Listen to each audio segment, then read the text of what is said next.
সুন্দর একটা মনোরম পরিবেশ, সবুজে সবুজে মুখরিত।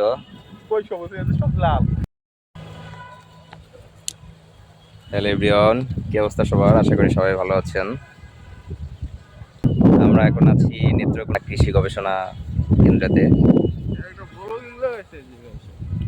দেখেন সারি সারি নারকেল গাছ, সুন্দর একটা মনোরম পরিবেশ, সবুজে সবুজে মুখরিত।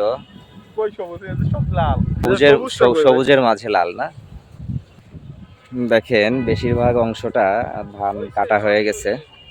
বিভিন্ন সিজনের উপর ডিপেন্ড করে, একটু দেরিতে করে প্রসেসিংগুলো হয়। ধান রোপণ, তারপরে ধান পাকা, ধান কেটে ঘরে তোলা। কিন্তু এখানে একটু আগামভাবে সব কিছু, যেহেতু কৃষি গবেষণা ইনস্টিটিউট। তো ভিডিওটি কেমন লেগেছে এবং এখানের পরিবেশটা কেমন লেগেছে বলবেন, কারণ আপনাদের একটা কমেন্টস, লাইক আরও ভিডিও বানাতে উৎসাহ বাড়িয়ে দেয়। ধন্যবাদ সবাইকে।